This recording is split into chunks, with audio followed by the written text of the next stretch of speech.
안녕하세요, 마치엣입니다. 오늘은 세이코의 SIP-51, 흔히 드레스 KX라고 불리는 시계를 살펴보려고 합니다. 드레스 KX라는 이름은 드레스와 SKX가 합쳐진 단어인데요. 오늘 영상에서는 당연히 SKX에 대한 이야기를 해야 될 것 같고요. 또 왜 이 SIP 시계가 드레스 KX라는 별명을 얻게 되었는지에 대해서도 알아보겠습니다. 그리고 드레스 KX라는 별명과 함께 거의 필수적으로 언급되는 주빌레 브레이슬릿, 특히 뮤이텟의 주빌레 브레이슬릿에 대한 이야기도 다뤄보겠습니다. 이 SIP-51을 이야기하려면 먼저 SKX부터 짚고 넘어가야 되는데요. 1990년대 세이코가 선보인 SKX 라인은 출시 후 세이코 다이버 시계의 대표적 상징 중 하나이자 스테디셀러로 자리를 잡습니다. 200m 방수와 ISO 인증을 갖춘 제대로 된 다이버 시계였으면서도 부담없는 사이즈와 7548로부터 이어받은 깔끔하고 캐주얼한 다이얼 레이아웃을 가지고 있어서 데일리 시계로 착용하기에도 아주 적합한 디자인을 가지고 있었습니다. 오늘 들고 온 SIP 같이 후속 모델들이 계속 나올 정도로 SKX의 디자인은 아이코닉하면서도 꾸준히 사랑을 받았었는데요. 무엇보다 입문용 오토매틱 시계로 접근하기 좋은 가격대였기 때문에 SKX는 거의 종교라 불릴 정도로 많은 팬들을 가지고 있던 시계입니다. 이렇게 큰 인기를 끌었던 SKX도 결국 단종을 피할 수는 없었는데요. 세이코는 SKX에 사용된 7S26 무브먼트를 단종시켜야 했고요. SKX 역시 함께 사라지게 됩니다. 그리고 이 정도의 성공을 거둔 시계의 후속작을 기획할 때 제조사 입장에서는 이윤을 극대화하는 방안을 생각할 수밖에 없는데요. 보통 두 가지 방법으로 접근을 하죠. 판매량을 늘리거나 아니면 제조 단가를 낮추거나 하는데 당연히 세이코는 이 둘 다를 고려한 것 같습니다. 후속작으로 SIPD를 먼저 출시를 했는데요. ISO 인증과 스크루다운 용도를 버리고 방수 성능을 100m로 낮추면서 다이얼 색상을 다양하게 추가해 주었습니다. 제조 단가는 낮추고 디자인적으로는 더 넓은 소비자층을 겨냥해 판매량을 늘리기 위한 선택이지 않았나 싶습니다. 그리고 어차피 이제는 본격적인 다이버 시계가 아닌 만큼 회전 베젤까지도 없앤 SIP-를 출시합니다.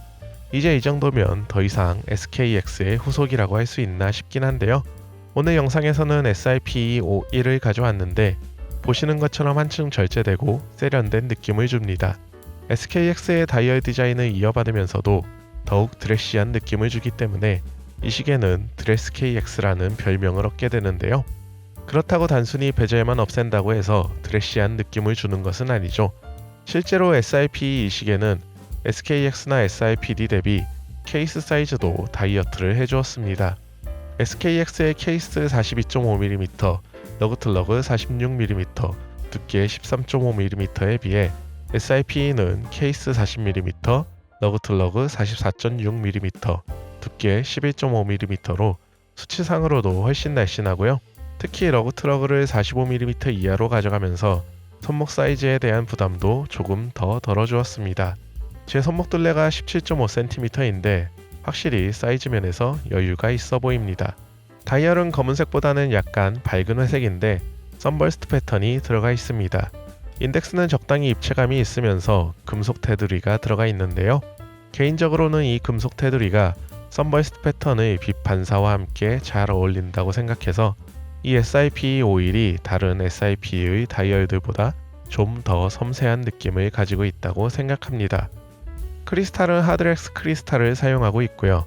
오늘 영상에서는 뮤이텟의 주빌레 브레이슬릿을 체결해 놓은 상태인데 이 브레이슬릿 포함해서 무게는 135g 정도입니다. 이 시계와 드레스 KX에 대한 이야기를 할 때 주빌레 브레이슬릿 이야기를 빼놓을 수가 없는데요.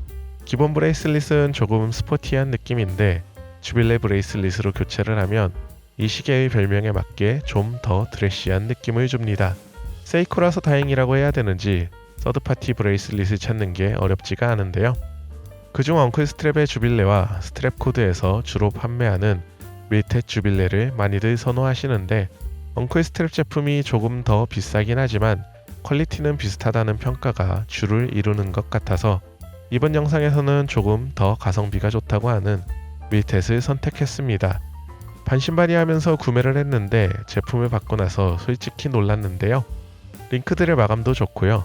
견고하면서도 부드러운 착용감을 줍니다.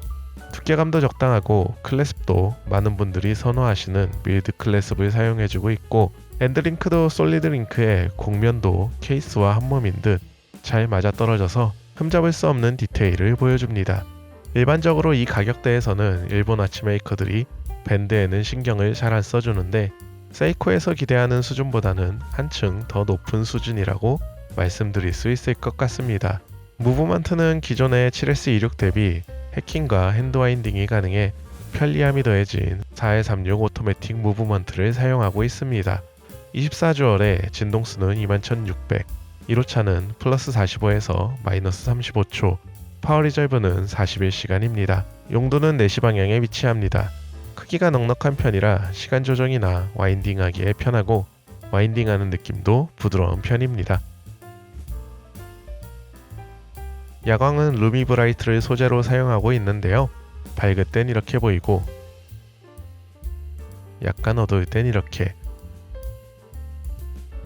완전 어두울 땐 이렇게 보입니다.